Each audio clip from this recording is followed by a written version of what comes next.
Well, before we get into some of these prospects here that we're going to be talking about, let's just go over the Bills draft picks because it's important to note that Buffalo has pick 30 in round one. They have 2 second-round picks coming at 56 and 62. And then they don't pick again until 109 in the fourth round. And that pick comes from Chicago. So because of that Amari Cooper trade, they don't have that third-round pick. They have another fourth-round pick at 132. And then they have 3 fifth-round picks, all of them being comp picks, one of them coming from Dallas in that Elam trade. So they pick at 169, 170, and 173. Then they have 2 6th-round picks coming at 177 and 206 and 0 7th-round picks. So right off the surface, if I'm Brandon Beane, I'm going to try to package some of those Saturday picks and try to move back up into Friday, round 3 specifically. So I guess right off the surface here, Kevin, where do you think the sweet spot is? Do you think that it makes more sense to draft a corner? I know we're just talking about drafting one at pick 30 on Thursday night, but where is that sweet spot in terms of cornerbacks and defensive tackles specifically? Like, do you think that it makes more sense based on this class that you want to take a corner in round one and then you can build through the trenches on Friday and Saturday, or vice versa? I still think with the depth of DTs that you'd be able to get multiple defensive linemen on day 2 if you'd like. I still think you need to make sure you secure whoever you deem to be the best fit in your defense, who'd be a day 1 starter without getting overly antsy again, like with Kyrie Elam. I think that you have to select a corner first just because we've been mentioning, it's a pretty good class, but it starts to thin out a little quicker than DT does in my opinion. And I don't know if you can wait till 56 to get one of those guys we're talking about, because I think a lot of these guys are day 1 starters, and day 1 starters don't last into the 50s. So I think that you're going to have a run on them at the end of the first and early second. So if you really wanted to trade up high into the second, you could do that. I think the smarter move is to stay at 30, select who you deem to be the best fit for your defense between a couple of guys we'll talk about, and go about it that way. And then in the second round with DT, I think you're going to have plenty of options to go with a really talented defensive tackle that you can still score, whether it's, we'll see what happens with Kenneth Grant, with Derek Harmon, with a couple of those guys that could still be available, with Tyleik Williams. There's going to be a couple of guys. They're not all going to go in the bottom of, like Alfred Collins. They're not going to all go in the bottom of the first round. I think that some of those, you're going to have a chance at somebody, just like you did with Osiris Torrance on the other side of the ball a couple of years ago. So you would say that the corners are more top heavy than defensive tackles? Probably. It's definitely like there is a grouping of guys and it starts to run off quickly. The defensive line group is similar, but it's just deeper than ever. So there's just so many guys there. And I think that you're going to have a really good chance at 56. But it all depends on day. Like it could change mid-draft. They could be like, holy crap, all these corners are going. Like, I don't know what we're going to do here. Or it could be like, oh my God, there's a huge run on defensive line. We do need to, we do, and there's no corners gone. We do need to determine that, like, okay, I still like 9 of these guys, but like, wow, we're already to Tyleik Williams, and we got to make a move here because we may miss one of these guys. So it's going to have to go on the fly where this draft is going to go. And Brandon Beane has said it himself. He does like to adapt as the draft is going on, which does lead to moves like coming up for Dalton Kincaid, Kyrie Elam, Tremaine Edmonds, etc. So it does lead to those kind of decisions. Yeah, so like it makes sense, right? Like it matches where you think that it's more top heavy coming from the corners. You need a corner right now. There you go. Because then you have those 2 second-round picks to address the defensive line. Maybe if you want to throw a safety in there. But you mentioned guys like Kenneth Grant and Derek Harmon. I know those are big names among Bills Mafia right now. And if they're sitting there at pick 30, we know how the Bills like to say best player available. So that's why I find it kind of hard to believe that they only have Dane Jackson right now and Jamarcus Ingram, because as much as you want to draft the best player available, how do you balance that? Because you might almost say we have to take that corner and then potentially stray away from Kenneth Grant or Derek Harmon. So that's definitely a fine line to balance, because if ever up to me, just looking at it at a surface level, you say, give me a big human being, a big space eater who can come in and be Daquan Jones' replacement. We need that one tech of the future. Kenneth Grant, if he's there, take him. But to our point about corner, right now, that's more of a pressing need, and you don't want to feel like you potentially have to reach a little bit to round out your roster.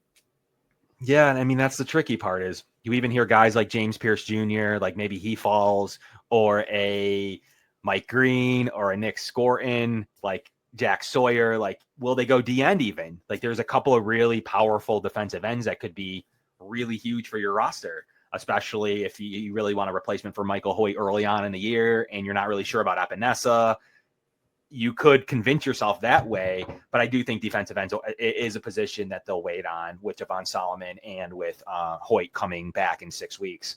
So, but yeah, I mean, if you're sitting there and you see Kenneth Grant and you see Derek Harmon and maybe even Walter Nolan, 305, 6'3", 305, like, I mean, you're going to make your decisions. I do think the Bills are set at 3 tech. Brandon Beane said Ogunjobi and Dwayne Carter are your 3 techs. I think they're fairly set there behind Ed Oliver. So, you're really looking for the future behind Daquan Jones, and maybe the Bills only view Kenneth Grant or Derek Harmon as that guy, and then it thins out quick at the 1 tech position, and maybe that's the move they have to make, and they're hoping that a Porter, they're hoping that a Hairston or other is available for them in one of those second-round picks, or maybe they do what you're saying. Maybe they take the DT that they want, and they're like, I don't know that one of those is going to be their 56. We may have to use those picks to come up from 56 and leave the other second-round pick at 62. That's what I'm thinking, because if you have that potential 1 tech of the future sitting right there, I'm thinking you want to build through the trenches, right? Like, that was our main goal ever since the end of the season. So I don't want to stray away from that just because Dane Jackson was your only free agent acquisition. So I don't want to potentially get scared and say, let's forget about the defensive line because we need to go get a replacement for Rasul Douglas now. But again, it's just a tough line to balance, because then if you do that, great. But would you have in rounds 2 and, well, I guess not 3, but essentially 2 picks in round 2 and then 2 in round 4 for corner. So I guess that's a good segue to talk about, what do you see from those Friday and Saturday corners? Someone just jumping out at me right off the bat here is Darian Porter. You might have mentioned him. I believe he had a 9.99 RAS, just an athletic freak, 6'3". He just screams like he could be a Sean McDermott type of cornerback. What would you say about that? Yeah, there's a couple of corners that really jump out to me now. If you're talking about Friday specifically, there's going to be a good chance that a lot of these, we're not exactly sure. If you look across rankings across the league, you're not exactly sure how Jahdae Barron, Revel Jr., Morrison, Amos, Azurie Thomas, you don't know how all these guys are going to slot out. Maybe Porter's the guy that does jump way up in the first round, and all those other guys are available. But if you're factoring like he hasn't played corner for a while. He's a late bloomer. So that's the number one thing to remember about Porter. So maybe that will keep him in the second round range for what that athleticism will allow you to do. He's got that 6'2" with speed. So he's definitely somebody who, can typically, he's a lengthier, good with transitions type of cornerback. He's got that track speed. So, you're trying to make sure he's not a Kyrie Elam. Like, you've tried to work with those tools. But ultimately, can he reroute receivers in press coverage and showing that development in the man coverage ability? I think he's going to be a really interesting prospect. But Maxwell Hairston's another guy. I know Bills fans may not want him at 30, but he's definitely a guy that I do believe is one of the better potential zone corner options for the Bills, that I think will be able to do everything right. And he's a physical specimen as well. So he's another guy there that's going to be a really good decision. And then everybody's favorite, Trey Amos. I think he's just a true zone corner, man. Like, I think he can do everything. I think he could step in and you don't find these true zone corners very often. I just think he's a day one starter in this defense. So that, to me, that's like the Derek Harmon of corner is very similarly Trey Amos, where he can come in and do just a little bit more than be like a moldable, like Clay. I think he's a day one zone corner who can do everything. So the Bills will have to take that into account when they're up on the clock. I was going to say, looking into some of these prospects, it seems like a lot of the reports or the analysts are saying, at least what jumps out to me is, press man corner. He's athletic, but can he play zone? And that's what we went through with Kyrie Elam. Same thing in 2022. He's athletic, so maybe he can just learn and adapt the system. And clearly that didn't work out. So if you're trying to find a zone specific corner here, do you think Amos is the guy? Yeah. You don't see a true guy that can make those breaks and reads like a zone corner can, like you see in Trey Amos. Ultimately, he's not a guy that's going to be there in the second round. He's probably going to be selected from 25 to 35. I don't know that for sure, but being from 20 to 40 won't shock me as his range. So I don't think you're going to be able to sit there and wait on a guy like him. But yeah, you don't see a true guy who has a lot of the 10 passes break up. The Bills love their PBUs. The low passer rating, like they like in Christian Benford, 54.5% in college, 3 picks, and he can play press zone as well and also shut down in man. So like, it's not like you're getting a guy that is just a little fluky, is a little athletic. Like, he's done it all.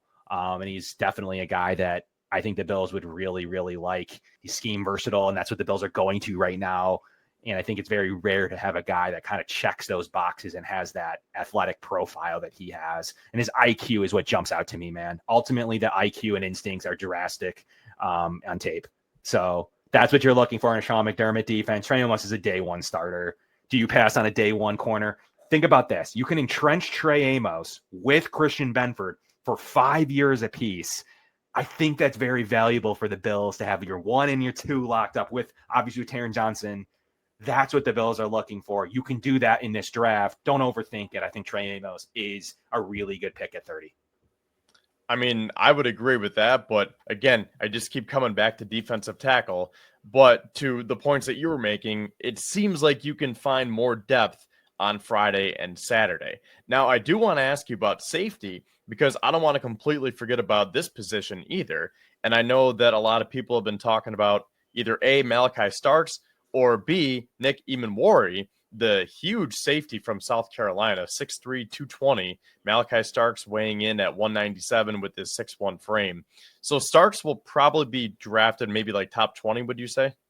Yeah. Yeah, I mean, I think what's interesting is like you're looking at BPA if you go safety. Like the Bills, the issue with safety is we're talking about a little bit at defensive end. At safety, you're talking about them liking Rapp, being just coming out and saying he's entrenched as a player here. They love the potential of what Bishop showed in the playoffs and who he is, and they just took him in that same range that we're talking about here with some of these other guys in the second round. So they would love to turn that over, and they do have 2 guys behind them in Forrest, who played really well in Washington at times, does deserve more reps, and Hamlin, who we know the Bills love on teams, as well as can be a starter as a back-end starter. So, like, that unit's a lot different than corner to me, and it's even DT. Like, I just don't know that you can sink a premier choice right now into safety unless you really do get a faller like Starks. Then you can say, like, I guess he is a top-end player for this defense. The Bills have just never put in more value than they have, like, with a Bishop pick. I'm struggling to find the fit there unless it truly is the BPA with Emanwari, or I like Emanwari, or with Starks. It still leaves a gap at CB2. Now you're pushing Bishop to the bench, and it still leaves a gap at, whatever the one tech position that we're talking about. And it does put some pressure in the second round, some heavy pressure to make sure you get a DT and to make sure you get a corner. You are now in a range where you're getting a little fishy with, like, how do I work this board? Because now that I've taken a safety first, I have no room for error now in the rest of my draft board. So I think you get a little bit squirrely doing that. But if he is deemed to be there, both great players, I wouldn't just take any safety, but those guys could be game-changing difference makers for your defense. So it isn't a position I'm forgetting about. It is one where I think the Bills feel more comfortable with Rapp and Bishop than the average fan may. So I think that's the number one thing to remember about the safety position. Okay, so my final question. If you could have your choice, right? All 3 of these players, actually 4 players, are available at pick number 30. Which one you're going with? Nick Emanwari, Kenneth Grant, Derek Harmon, Trey Amos. What is the pick for the Buffalo Bills at pick 30? I mean, really, that's a great board to have available. Like, you're talking about the guys you'd want at each position group. I mean, throw in a couple of receivers while you're at it, and you have a pretty good board of really being able to see what you want to do. I think I've spoken highly enough about Trey Amos. Play zone, can play man, excels in run support. We heard Brandon Beane talk about and Sean McDermott talk about you need to be able to play the run, not be pile watchers, as Brandon put it yesterday. So I think that's huge for corner. He said, when you guys are writing or podcasting, make sure you're talking about their ability to play run support. And he's an athlete. Like, he still is an athlete with good size. He checks the McDermott boxes. I'm going Trey Amos if that's the board available for me. If Amos is off the board, you probably do think long and hard about Emanwari. But ultimately, for the same reasons you've mentioned, you probably take a one tech. If Amos is off the board. I'm not just selecting corner for no reason. You had Amos on the board, so that's where I'm selecting with your choice. But I like Grant. I would not be mad at Kenneth Grant or with Harmon. I think both of them can come in and be 4-year, 5-year defensive one techs. Yeah, I mean, I think I would tend to agree with you because as of right now, again, they are very thin at corner, and you locked up Christian Benford. That is great. But what do you have opposite him right now? And they don't have anything for the future. Was Dane Jackson's, that was just a 1-year deal, right? 1-year vet minimum. And the biggest chicken or the egg debate about the Philadelphia Eagles conversation is, Patrick Mahomes had the most time to throw in the Super Bowl that he's had in the playoffs, 3.2 seconds roughly. And against the Bills, he had the least amount of time to throw. You would have think that's reverse. Receivers were winning at the line of scrimmage, thus going back to the argument. Philadelphia's back end with Cooper DeJean, Slay, a couple of their other top end, and obviously Quinyon Mitchell, their draft pick at corner, two in the DB's spot, were the reasons that Mahomes held the ball and thus made bad decisions and got sacked. So there's that big chicken or the egg debate right now with people were getting beat off the line against the Chiefs, including Kyrie Elam playing 12 yards off the line. And it just wasn't good enough for the Bills. And then Rasul Douglas was kind of starting to fade by the end of his tenure in Buffalo, that those were easy matchups for Mahomes. Will the Bills finally secure the cornerback position, 5 years apiece to have a CB1 and a CB2 and keep Taron Johnson? That's really intriguing to Brandon Beane and the Bills. Yeah, for sure, because we know how Sean McDermott loves his defensive backs, but we also know how they've been trying to make it a priority to build through the trenches. So that's why it's just such an interesting conversation to have, considering that these players would hypothetically be on the board, because really, I mean, I don't think you could go wrong with either player. I would probably put Eamon Mori at the bottom because for the reasons you laid out, I don't see safety being a pressing need. But if it's Trey Amos, Kenneth Grant, or Derek Harmon, I mean, take your pick, right? Ultimately, they're going to view what they think. If Amos is still on the board at 30, maybe the Bills feel like they can get a Porter or a Harrison or Morrison or some version of those later on. They're probably feeling pretty good if Amos just definitely falls to 30. But for the same reasons you were just talking about, you built through the trenches, even further away from the trenches is the safety position. So ultimately, you have two starters. You really do. You have a draft choice and a Rapp who they really do love, and they want to keep him healthy. And he is pivotal to this defense. They were missing him against the Chiefs as well. I just think they have two starters there at the moment. You can't really say that about corner, and you can say that about DT, but it's just weaker. They do more rotation there. They're not going to rotate their safeties as much as people think. So ultimately, all you're doing is you're pushing Bishop to the bench. So he's sitting now. You still have a hole at corner. You still don't have your one tech. You got to really be sure that Eamon Mori is a game changer for you, because otherwise you're passing up on guys like Amos or Harmon. They'd have to really say this guy's going to be the difference maker in big moments, and that's fine if they think that. But they have two starters at safety. It's far from the line of scrimmage. Sinking a premium asset into Bishop is as much as they've ever done. I don't think they're going to go and then sink another one, a higher asset over Bishop than they normally do at safety. They normally sign guys like Hyde and Poyer or Rapp. Like they don't Eric generally. Forrest. They don't have a track record of saying we need a first or second round safeties, and now they have one in Bishop. I think Bishop and Rapp is your safety combo, bearing something they really view Starks as like a day one, 5 to 10 year, all pro style of safety. Other than that, I can't see them getting safety. I can see them getting a depth guy, but I really can't see them in the first day or two. All right. Well, thanks for tuning in, and we will see what the Buffalo Bills decide to do. And, Kevin, as we've been saying, there still could be another free agent signing. Maybe there is a Rasul Douglas re-signing. And we didn't even talk about wide receiver, but I think everyone can agree that defense is the main focus here. So I guess one final question, just so we can put this out there. Any chance of a wide receiver round 1, even round 2? Or that's probably more Saturday, right? I think round 2 could sneak in for sure. Like if we want to put this out there, I don't think there's much at round 1. With the 2 round 2s, if you do say you do score a Tyleek Williams and a Trey Amos, receiver does open up to the availability of an Isaiah Bond or a Higgins or whomever is available at 62. 62 is absolutely on the table for a receiver. I think that's available for a BPA player. At 30, maybe if you really like Trey Harris or Golden. But outside of that, I don't see much of a opportunity unless they really do view a receiver 1 that happened to fall. Yeah, that is a good point, because not only have the Bills not re-signed Amari Cooper yet, let's not forget that Mac Hollins is in New England. So they only signed Josh Palmer, so there is still one opening. Do they want to leave that for a rookie? Are they going to re-sign Cooper?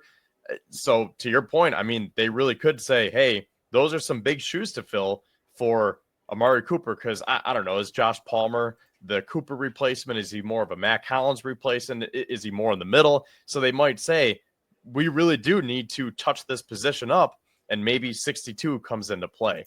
So anyways, thank you guys again for tuning in, and make sure you follow Kevin and I for more draft coverage as we get closer to the 2025 NFL Draft.